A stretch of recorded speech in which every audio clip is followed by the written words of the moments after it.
하나님의 말씀은 맛있습니다. 하나님의 말씀은 즐겁습니다. 하나님의 말씀은 생명과 행복을 줍니다. 500독 성경 통독 훈련 원장입니다. 여수 살리는 교회 임규환 목사가 하나님의 말씀을 봉독하고 전하는 하늘의 문이 활짝 열리는 시간입니다. 함께 하시면 기적이 일어납니다. 알람을 설정하시면 좋겠습니다. 오늘은 사무엘하 24장 마지막 장입니다. 말씀을 봉독하고 전하겠습니다. 사무엘하 24장. 여호와께서 다시 이스라엘을 향하여 진노하사 그들을 치시려고 다윗을 격동시키사 가서 이스라엘과 유다의 인구를 조사하라 하신지라.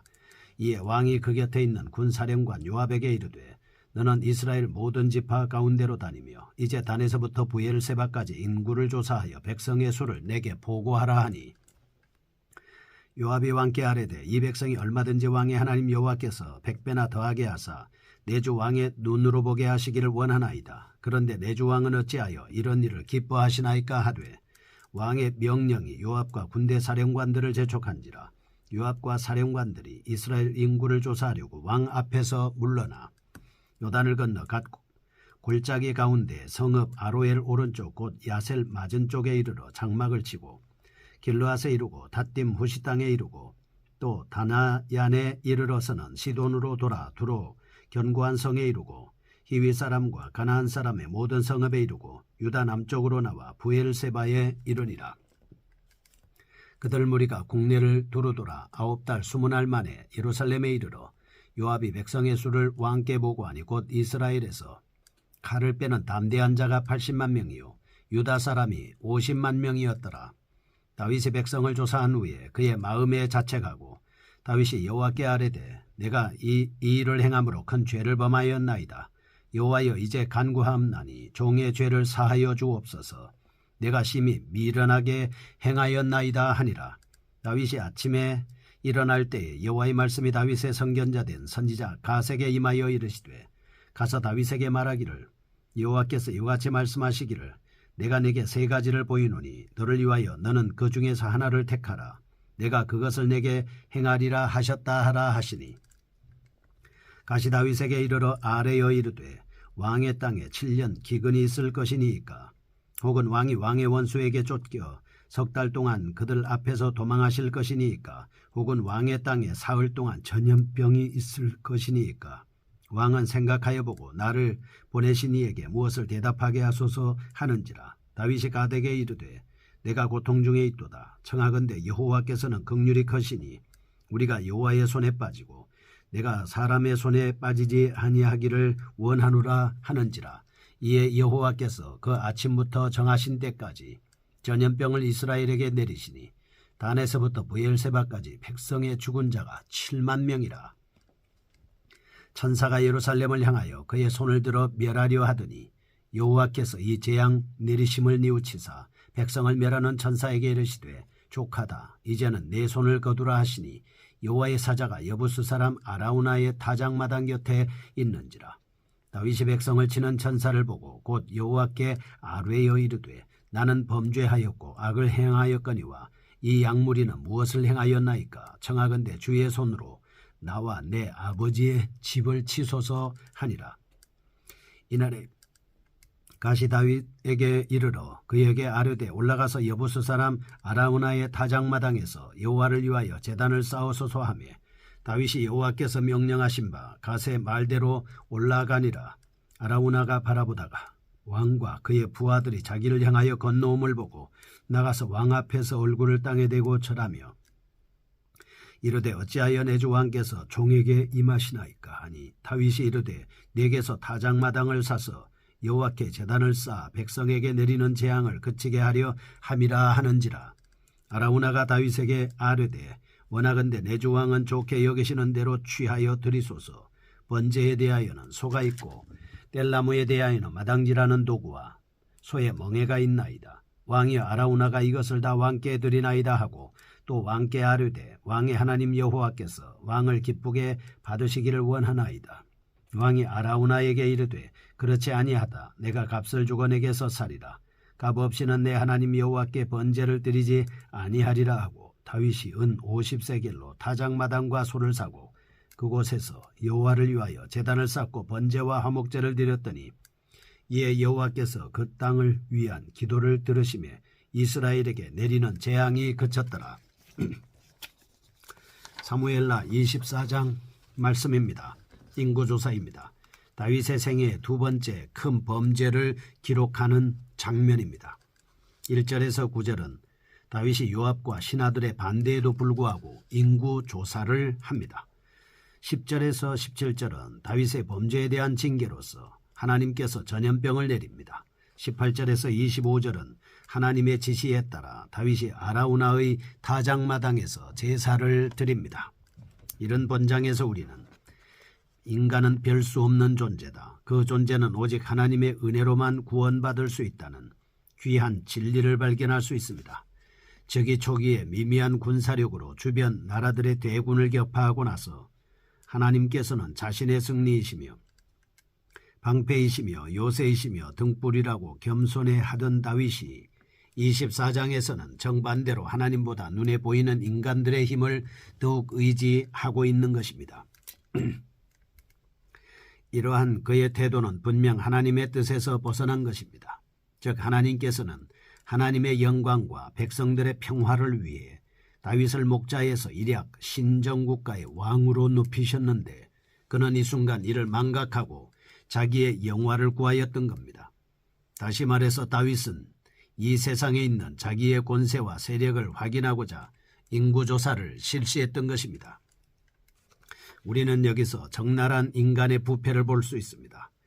다윗은 그의 시편에서 하나님을 영원히 찬송할 것이라고 고백하고 다짐했음에도 불구하고 본문에는 하나님의 은혜가 두드러지게 나타나 있습니다. 이와 같은 사실은 인간이란 존재는 날 때부터 하나님보다 자기를 사랑하는 전적으로 부패한 존재임을 가르쳐주고 있습니다.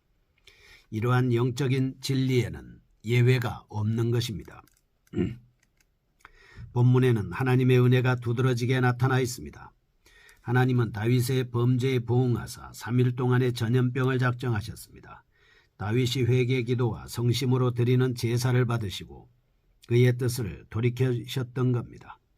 더구나 드린 제사는 속죄받는 유일한 방편으로 이것도 하나님의 선지자를 통해 친히 보여주셨다라고 하는 것을 알 수가 있습니다.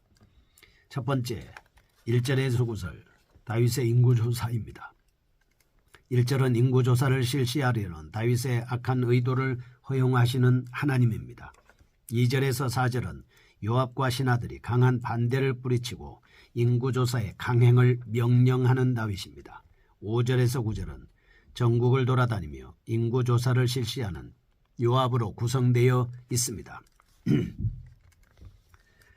우리는 이런 본문에서 인구조사를 실시하려는 다윗의 마음이 너무나도 바로처럼 완강했다는 사실을 발견할 수가 있습니다.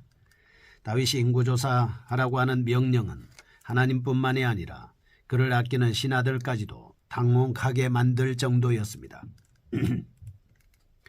그러나 인구조사에 대한 그와 같은 집착은 대단히 불건전한 것이었습니다. 왜냐하면 그는 단순히 이스라엘의 인구를 조사하려는 목적이 아니라 군사력의 강화와 왕권의 강화를 목적으로 이 일을 명령했기 때문입니다. 따라서 그의 이와 같은 조치는 전쟁에서의 승리가 여호와 하나님께 있다는 지극히 당연한 원리에서 크게 벗어난 것입니다. 하나님께서는 항상 이스라엘의 승리의 근원이십니다. 방패입니다. 요새이셨습니다. 그럼에도 불구하고 다윗은 하나님 대신 많은 수의 군대를 더 의지하려 들었습니다. 이와 같은 다윗의 조치는 하나님을 무시하고 배반한 엄청난 죄악이 아닐 수 없습니다. 더구나 그의 이러한 배반적인 행동은 적어도 10개월 정도는 계속되었습니다. 하나님께서는 그동안 다윗이 자기의 잘못을 돌이켜 제 모습을 회복하기를 인내하며 기다리셨던 겁니다. 다윗은 계속 인구조사를 강행했습니다. 그리하여 요압으로부터 인구의 조사의 결과를 보고받았을 때 아마도 그는 마음속으로 크게 만족했을 겁니다. 조사된 병력의 수가 130만 명이었기 때문입니다. 출애굽 당시 이스라엘 백성의 2배 이상이나 되는 것이었습니다. 그러나 이러한 만족도 한순간에 물거품이었습니다. 헛된 꿈을 쫓다가 하나님의 무서운 재앙을 당하게 됐습니다. 그 결과 그가 그토록 의지하고 자랑하며 만족해하던 군사력은 하루아침에 7만 명이나 줄어들고 말았습니다. 이와 같은 사실을 통해서 첫째, 하나님보다 다른 어떤 것을 더 의지하는 것은 하나님 앞에 큰 죄이다.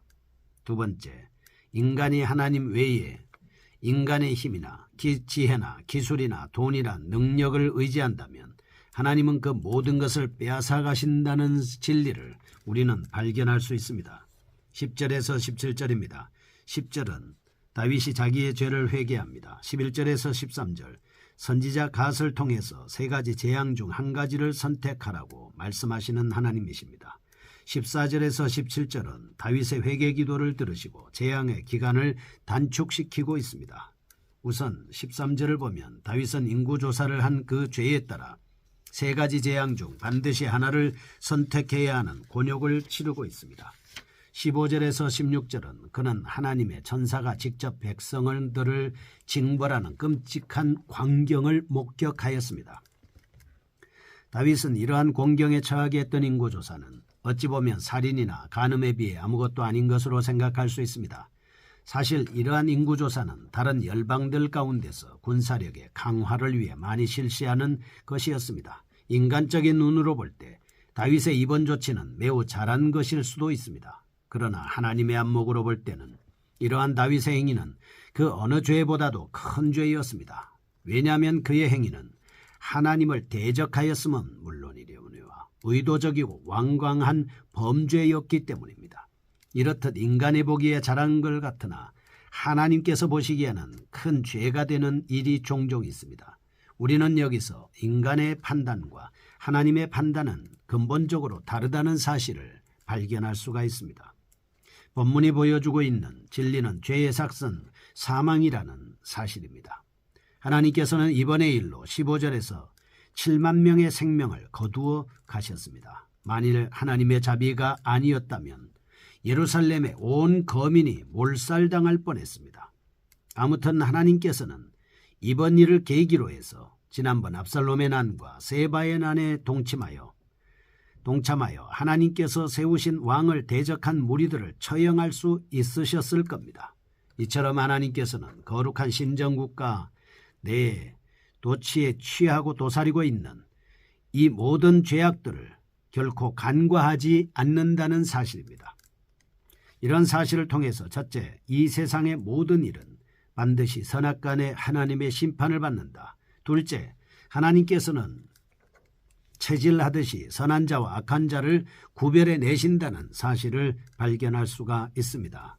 세 번째입니다. 다윗의 제사 드리는 모습입니다. 18절에서 25절입니다.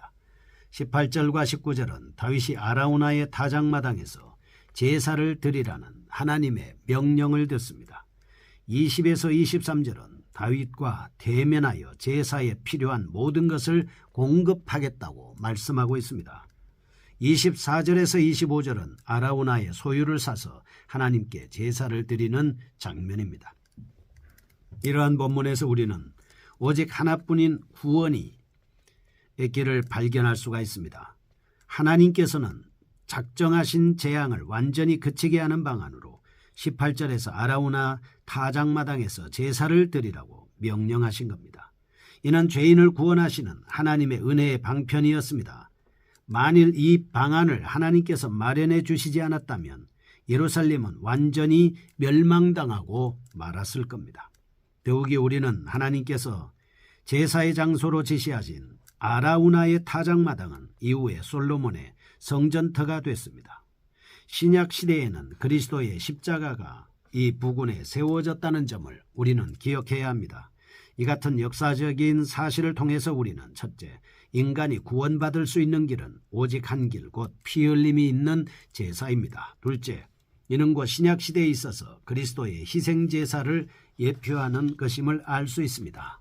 이런 것을 통해서 종합적으로 첫째, 하나님의 계시의 말씀을 그대로 믿고 순종하여야 한다. 둘째, 자신의 몸과 마음과 재물을 드려 하나님의 방법대로 제사를 드려야 한다. 셋째, 그 결과 그와 백성은 재앙으로부터 구원받을 수 있었다라고 하는 사실을 통해 하나님 앞에 부름받은 우리는 오직 예수 그리스도의 십자가의 보혈로 영과 진리로 예배해야 하겠습니다.